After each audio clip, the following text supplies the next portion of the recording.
Meu nome é Olímpia, eu sou enfermeira. Além do meu trabalho como enfermeira, também trabalho junto a um trabalho missionário, um ministério chamado A Verdade para o Tempo do Fim, onde temos um programa de rádio em São Paulo, um programa evangelístico. Nasci num berço evangélico e me tornei adventista aos 11 anos de idade. A minha mãe é de família adventista, o tio da minha mãe, ele é um dos fundadores da igreja em Minas Gerais, no sul de Minas. Ela guardava o sábado quando era criança, mas foi perdendo, nunca foi adventista, mas tinha essa mensagem na mente e foi perdendo ao longo do tempo. Ela se tornou pentecostal e casou, e foi quando eu nasci.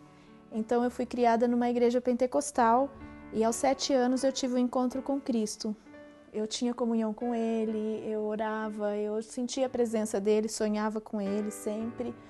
E quando eu tinha 11 anos de idade, a minha mãe queria guardar os mandamentos. Ela disse que quando era criança aprendeu que tinha que guardar o sábado. E aí nós começamos a frequentar a igreja adventista e passamos então a guardar o sábado e nos tornamos adventistas do 7º dia. Eu era uma criança adventista praticante. Então eu dava estudos bíblicos, eu orava com as pessoas, entregava folheto, eu era diretora da escola sabatina. Então, no meu período de juvenil, pré-adolescência, dos 11 até os 15 anos, eu era uma criança, uma adolescente bem assídua na igreja, trabalhava bastante com a igreja. Só que o tempo foi passando, eu morava no interior e eu fui esfriando na fé. Comecei a me misturar mais com os colegas da escola, não tinha muitos jovens na igreja e eu resolvi então abandonar a igreja adventista. Então, com 17 anos eu vim para São Paulo, meus pais eram separados e eu vim morar com meu pai em São Paulo. E aí você já estava fora da igreja? Já estava fora da igreja, mas aí eu já tinha... Eu estava fora da igreja, mas meus planos era voltar para a igreja. E eu sempre pensava, quando vier a lei dominical eu volto para a igreja. Sempre pensava isso e tinha muito medo que viesse a lei dominical, não, eu vou voltar, e essa é a igreja verdadeira, eu sempre pensava isso. E, fui para São Paulo, comecei a trabalhar, construir a minha vida e depois comecei a estudar e fui seguindo isso, né? Eu me misturando com pessoas que não tinham nada a ver com aquilo que eu acreditava, cada vez mais me afastando dos princípios que eu tinha aprendido quando era criança. E quando eu fiz 19 ou 20 anos, eu comecei a fazer publicidade e isso foi no ano de 97. E aí eu comecei a conhecer amigos e comecei a sair para balada. Eu não era uma jovem de balada, mas quando eu comecei a estudar, faculdade, eu comecei a sair para balada e conheci o forró universitário. E aí então eu fiz muitos amigos ali, pessoas que tinham um nível social diferente do meu, um nível mais elevado, mas eu gostava de andar com aquelas pessoas. Nesse meio que eu andava, as pessoas usavam muita droga, eram pessoas mais liberais, moralmente falando, e eu não tinha assim, muito a ver com os pensamentos que elas tinham, mas eu gostava muito de andar com elas, de passear e dançar. Aprendi a dançar e dançava bem e comecei a viciar no forró universitário. Então isso era mais ou menos no ano de 98. E assim, eu ia quase, de segunda a segunda eu ia pra balada. Eu trabalhava numa concessionária, então eu chegava às 5 da manhã em casa, tomava um Gatorade, tomava banho, ia trabalhar, depois ia pra faculdade, depois ia pra balada. Então eu vivia assim. E gostava muito mesmo, comecei a fazer amigos e criar muitos vínculos ali onde eu estava. E comecei a namorar um rapaz que era produtor musical. Então ele também produzia eventos, tinha uma empresa que produzia eventos junto com alguns amigos. E então isso facilitava demais para mim. Então eu entrava de graça na balada, eu participava das reuniões e aí aquelas pessoas, aqueles jovens, eram jovens assim, vamos dizer, bicho grilo, sabe? Jovens... aquilo me encantava demais, aqueles jovens, a maneira como eles viviam, o estilo de vida deles. Eu achava aquilo muito legal e eu comecei a me envolver muito com aquilo. E como eu dançava bem, então eu era convidada para ir forrós universitários onde as pessoas não sabiam dançar. Então, tinha um evento no interior de São Paulo. Vamos lá, Olímpia, porque aí você vai dançar com alguém e depois você convida alguém que não sabe dançar para dançar com você. E eu ia, dançava e era legal, eu me sentia bem. Às vezes a gente viajava para Belo Horizonte, eu viajava para alguns lugares, ficava em bons hotéis, éramos bem tratados. E a pessoa que eu tinha esse relacionamento era uma pessoa de um bom nível social, então a minha família achava isso legal, os meus amigos. Eu lembro que eu tinha juntado um dinheiro para comprar um carro. Peguei esse dinheiro e gastei tudo em roupa de grife. E comecei a viajar muito, gastava tudo com viagens, com roupas. Vivia nesse mundo, um mundo de ilusão. E eu tinha assim, quem olhava para mim pensava, ai, ela tá bem, a Olímpia tá bem, tá estudando, tem bons amigos, tem um bom namorado, vive bem. Então, eu vivia assim, aparentemente muito bem. Foi nessa época que, acho que no ano de 98 para 99, que eu conheci a banda Fala Mansa, Bicho de Pé, Banda Rastapé, Trio Virgulino, que era o forró pé de serra. E esse rapaz que eu namorava era um dos produtores dessas bandas.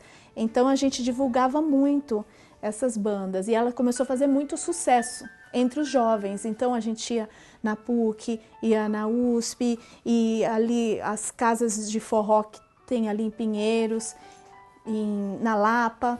E eu frequentava todos esses lugares. Só que eu sentia muito vazio dentro de mim. Eu sentia um vazio muito grande. Sempre que eu ia, eu dançava ali, quando eu estava ali com as pessoas, bebia, às vezes fumava maconha. Então ali era legal, eu dava muita risada. Era um momento interessante. Só que quando eu chegava na minha casa, que eu punha a minha cabeça no travesseiro e começava a pensar na minha vida, dentro do meu coração, eu sentia muita tristeza, eu sentia um vazio muito grande. Eu ficava muito triste, mas depois acordava no outro dia, né, ia trabalhar, ia indo pela influência daquilo que ia me levando, a vida ia me levando. E eu comecei a ter sonhos, aí comecei a sonhar que Jesus estava voltando e eu ficava. Nessa época eu já tinha mais ou menos, acho que uns 21 anos, então eu sonhava que Jesus voltava e eu ficava.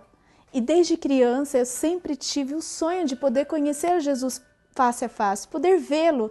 Então no sonho eu ouvi o barulho, o estrondo, Jesus está voltando e eu, ai Jesus, eu queria vê-lo. Só que ele virava o rosto para mim. Então eu ficava muito triste quando acontecia isso. Só que esses sonhos começaram a acontecer muito frequentemente, muito mesmo. E eu comecei a ficar assim, com medo, né? Por que eu tô tendo... Às vezes eu não queria nem dormir, porque eu me sentia muito triste quando eu tinha esses sonhos. Teve uma vez que eu sempre quis fazer uma tatuagem. Aí, 3 vezes eu marquei de fazer tatuagem. 3 vezes eu tive esses sonhos. E eu desisti, eu falei que eu não ia fazer mais. E então, eu comecei a ter um outro tipo de sonho. Eu sonhava que eu ia numa praça, e aí tinha duas pedras, 2 colunas. Em frente a uma coluna estavam as pessoas que guardavam o domingo. Mas era uma fila infinita, eu não conseguia ver o fim daquela fila, ela era enorme. E diante de uma outra coluna estavam os guardadores do sábado. E eram bem poucos. E quando eu passava naquela praça e via aquela cena, no meu sonho, então eu ficava, não, mas isso é um absurdo, o que é isso? E começava a pregar. E mostrar, olha, na Bíblia está escrito assim, e começava a pregar, e os guardadores do domingo passavam para a fileira dos guardadores do sábado, e elas iam crescendo e ia diminuindo a fileira daqueles que guardavam o domingo. E aí, então, aparecia Satanás para mim, nesse momento. E ele dizia, você não pode fazer isso, porque você é minha. Você faz tudo o que eu quero. Você não vai fazer, você não vai pregar. E eu acordava com muito medo, e eu passei a ter medo de Satanás. Então, toda noite, eu tinha medo até de dormir, eu tinha medo de ficar sozinha, eu tinha medo do diabo, muito medo. Então, eu falei, eu preciso ir para a igreja. Isso foi em 99, em outubro de 99. E eu pensava assim, mas o que eu vou fazer na igreja? A minha visão era assim, os jovens da igreja, eles são pessoas que, assim, derrotadas, pessoas que não deu certo na vida, então aí vira crente. Não deu nada certo, vira crente. Eu pensava assim. E aí eu falei, vou na igreja. Aí era uma quarta-feira. Cheguei na igreja, fui fazer meu pedido de oração. Aí fiz meu pedido de oração. Eu falei assim, olha, eu queria que vocês orassem, porque eu acredito que esta igreja é a igreja que Deus levantou para pregar a última mensagem. Eu creio em todas as doutrinas dessa igreja, mas eu não tenho fé para deixar meu noivo, para deixar meu trabalho, para deixar minha faculdade por causa dessa fé. Então eu peço que vocês orem para que eu possa ter fé para abandonar isso. E naquela noite quem pregou foi um jovem que contou o testemunho dele muito parecido com o meu. E ele contou que ele tinha os mesmos sonhos que eu em relação a Jesus voltar e virar a face para ele. Eu fiquei maravilhada de ver um jovem contando isso. Ele era DJ de uma danceteria e aí ele começou a pregar e na pregação dele ele falava, olha, não tenha medo de Satanás. Ele já foi derrotado na cruz quando Jesus disse, está consumado. Jesus falou comigo naquele dia. Jesus falou comigo. Eu senti assim a voz de Jesus me chamando para voltar para a igreja. Eu lembro que eu chorei muito, muito mesmo. Fiquei muito emocionada. E os irmãos até levavam um papel assim para secar meu rosto. E eu saí e falei, eu vou voltar para a igreja. E saí pensando, vou voltar. E eu fumava cigarro. Então, saí, vou deixar o cigarro, vou deixar meu noivo, vou deixar o emprego. Só que aí o dia a dia me tirou essa decisão. E eu esqueci essa decisão. Na verdade, eu não esqueci essa decisão. Eu pensei assim, eu preciso aproveitar mais o mundo, depois eu volto para a igreja. Foi isso que eu pensei. E foi muito engraçado, porque eu trabalhava no sábado e fui mandada embora do trabalho e consegui um outro trabalho de segunda a sexta na área de publicidade, onde eu estava estudando. As coisas começaram a encaminhar para eu voltar para a igreja. Aí então, olha, de outubro até dezembro eu já mudei de emprego. E aí só que em dezembro a banda Fala Mansa e mais vários amigos meus e outras bandas, Rastapé, tudo, ia para Itaúnas, que a gente chamava a capital do forró universitário. Vários amigos meus iam para lá. Então eu já tinha ido no ano anterior e eu falei, não, eu quero ir também. Eu vou para Itaúnas. E abandonei o emprego, deixei tudo e fui. Eu gostava muito de dançar. Então, nós fomos para Itaúnas passar o Réveillon e ia ficar uns 20 dias lá, no Espírito Santo. E os jovens usavam muita droga lá em Itaúnas. Eu lembro que no Réveillon, um casal de jovens morreu de overdose. E era uma aldeia, um lugar assim, acho que tinha 3 ruas, uma igreja no meio, e é um lugar muito bonito. A cidade ela era praia, na beira da praia, a areia cobriu a cidade, eles fizeram uma outra cidade atrás. Então era um lugar maravilhoso. E eu gostava demais, dançava muito. E a rotina lá era assim, a gente ia dormir umas 8 horas da noite, a gente ia dormir. Aí quando era meia-noite acordava, aí meia-noite, 1h, ia pro forró, dançava até às 5 da manhã. Aí depois das 5 da manhã tomava café, ia pra praia, almoçava. Aí às vezes ia dormir ou então ficava tomando sol na praia e essa era a rotina, a noite inteira acordada. E quantos dias vocês iam ficar lá? Ia ficar mais ou menos uns 20 dias lá. E assim foi a minha rotina, passou o ano novo. Eu levei a minha irmã de 14 anos comigo e ela ficou na mesma rotina que eu. E eu tinha assim amigos que assim a gente dava muita risada. Eu gostava muito de estar com essas amigas, porque a gente ria muito, eu gostava disso. E eu lembro que uma noite a gente combinou que o Fala Mansa ia tocar numa casa lá que chamava o Buraco do Tatu. E aí a gente já tinha combinado que nós íamos aquela noite, já estava combinado com as meninas, com a minha irmã. E essa noite eu resolvi ir nas dunas, ver a praia. Mas estava muito estranho aquela noite. Parecia que alguém estava me seguindo, estava muito esquisito aquele dia. E eu fui ver as dunas e depois voltei. Eram umas 10 da noite. Subi as dunas, desci e cheguei na aldeia ali, onde estava todo mundo. Eu ficava numa pousadinha, num quarto. E aí, quando eu entrei na aldeia, tudo mudou para mim. Foi um divisor de águas.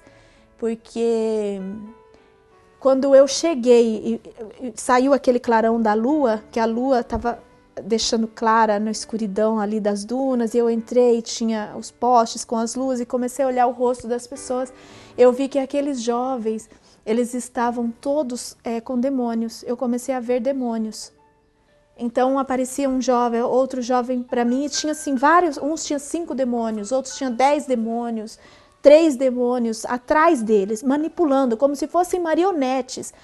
O tom de voz, a maneira que eles falavam, o que eles diziam, as risadas, os trejeitos, tudo era manipulado por estes demônios. Então quando eu enxerguei aquilo, eu fiquei muito desesperada. Eu fiquei muito... Você conseguiu identificar que eram demônios. Porque eram anjos e, na verdade, eu via sombras bem altas. Então, eu pensei, isso são demônios. E aquelas pessoas, elas eram totalmente manipuladas por aquelas sombras. Eram umas sombras que manipulavam elas. Elas estavam em volta à escuridão. Muitas sombras. E eu comecei a ficar muito desesperada, porque eu pensei, eu também estou cheia de demônios. E ainda devo ter muito mais do que eles, porque eu conheço a verdade. Eu tive o privilégio de conhecer a verdade e eu estou aqui. Então, Jesus já me abandonou. Então, eu pensei que Jesus, naquele momento, não queria mais. E naquela hora, aí eu ouvi o barulho do mar, eu comecei a andar sozinha e eu comecei a me lembrar das palavras da minha mãe. Quando a minha mãe falava, filha, vamos para a igreja, vamos para a escola sabatina. Eu me lembro que uma vez a minha mãe me trancou para eu não sair, eu saí. Tudo passou um filme na minha cabeça. Todas as oportunidades que eu tive de voltar para a igreja, não voltei. Todas as vezes que Deus me chamou e eu não ouvi a sua voz. E eu pensei que agora acabou para mim e Ele não me queria mais. Então, foi um desespero. As palavras não conseguem descrever o desespero que eu senti. Foi muito grande. Eu estava muito triste, desesperada. Eu fiquei tão chateada que eu não consegui encontrar a pousada que eu estava sendo hospedada. Numa aldeia de 3 ruas. Eu não conseguia achar. E vendo aqueles jovens, porque enquanto eu caminhava pelas ruas, eu me encontrava com os jovens que estavam passando por mim. E eles ali totalmente manipulados por demônios. E eu pensando, minha vida um filme, eu pensando, nossa, agora já acabou a minha chance. Eu que sempre quis conhecer a Jesus, eu que sempre quis voltar para a igreja, que sempre pensei que Jesus ia me dar mais uma chance e agora acabou para mim. Até que eu encontrei o lugar onde eu estava hospedada, encontrei a minha irmã. Naquela noite a gente ia ver a banda tocar e aí eu falei para minha irmã, falei, olha, eu tô vendo demônios. E ela começou a rir, né, porque a minha irmã também foi criada na igreja. Eu falei, eu tô falando pra você, eu tô vendo nas pessoas, os demônios. Ela, ai, você tá louca. Aí ela, ai, que horas são? Ela tava dormindo, ai, vou me arrumar, que hoje eu vou pro forró. E aí eu falei, ai, vou tomar um banho. Eu fui tomar banho, eu me esfregava, sabe? Porque eu pensava que aquilo ia me limpar. Eu me sentia muito imunda, suja. Então eu me esfregava muito, assim, que eu queria sair daquela coisa que eu tava sentindo. Mas quando eu saí do banho e olhei, eu vi os demônios ajudando a minha irmã a escolher as roupas que ela ia sair naquela noite. E tinha uma cadeira, assim, do lado, tinha um sofá, a mala dela e uma cadeira, eu sentei na cadeira. E naquela noite eu decidi, hoje eu vou testar o demônio, eu quero ver se ele vai me manipular. Eu não vou dançar hoje, eu vou ficar aqui. Ninguém me tira daqui, ele não vai mandar em mim. E sentei e decidi que eu não ia fazer a vontade de Satanás, mesmo pensando que Jesus não me queria mais. E aí eu decidi ficar ali, parecia uma estátua, sentada assim, exatamente dessa maneira. E a minha irmã se arrumou e chegaram as meninas pra gente ir. E foi muito engraçado. Daquela maneira, aquela vozinha que elas faziam para me chamar para ir dançar, sabe? Me animando, me estimulando, persuadindo. E aí eu olhava, não eram elas. Era Satanás usando aquelas meninas para me chamar para sair. Era o diabo que estava me chamando. Não eram elas. E quando eu dizia não, eu não estava dizendo não para elas. Eu estava dizendo não para aqueles demônios. Eles estavam me chamando para ir para o forró. E eu dizia, não vou, eu não quero ir. E eu não expliquei porque elas não iam entender aquilo. Então, eu decidi não ir. E elas foram, passou, e eu fiquei sentada assim. Eu estava muito triste demais. As palavras nem saíam. Porque eu estava pensando, Jesus não gosta mais de mim. Então, elas voltaram 3 vezes para me chamar. E eu vi os demônios usando aquelas meninas 3 vezes para me chamar para ir dançar naquela noite. E eu não fui. Eu falei, não vou. Então elas foram pro forró e eu decidi que eu não ia mais. E aí então foi que chegou esse rapaz que eu namorava na época e eu resolvi me abrir com ele. Eu precisava me abrir com alguém, contar o que estava acontecendo comigo. Então eu disse para ele que a Olímpia que ele conhecia não era eu. E eu vivi uma vida de mentira, de aparência. E que tudo que eu acreditava, eu não fazia. E o meu coração não tinha paz. Eu sentia um vazio muito grande, eu não sentia paz nunca. E qual foi a reação dele? Ele ficou perplexo. Então, porque ele não era cristão e nem católico, filho de japoneses, budistas, ele não entendia o que eu estava dizendo, ele não conseguia compreender. Então eu disse que eu tinha princípios que a minha mãe havia me ensinado e que eu conhecia uma verdade, uma única verdade que existia no mundo, uma coisa que eu sempre quis dizer. Porque mesmo estando ali em meio a tudo aquilo, eu pensava na verdade que eu conhecia e na responsabilidade que eu tinha em dizer isso para aqueles jovens todos que estavam ali comigo.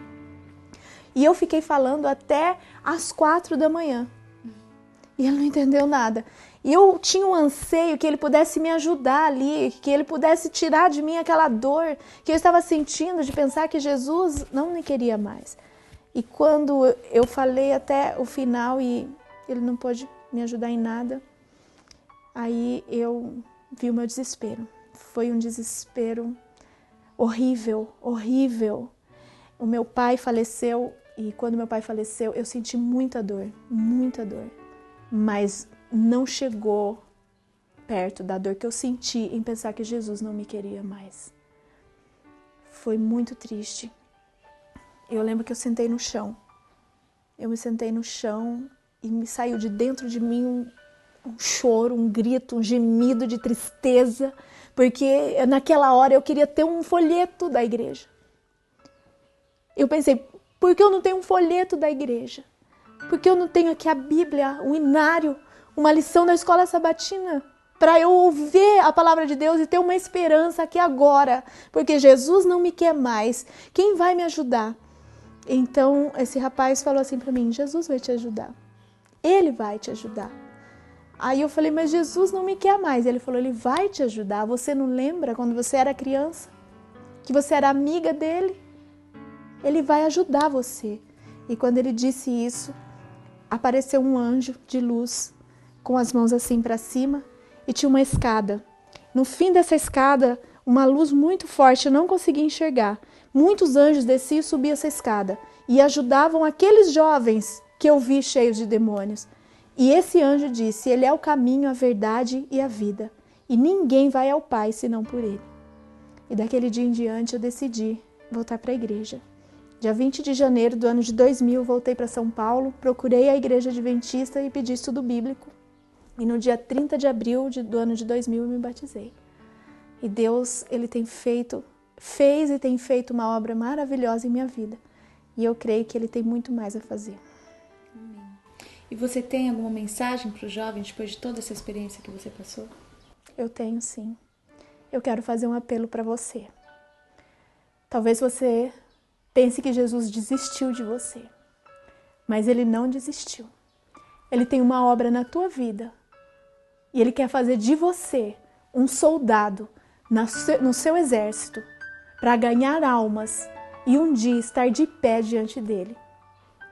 Volte para Jesus, volte para a igreja. Ele está te chamando.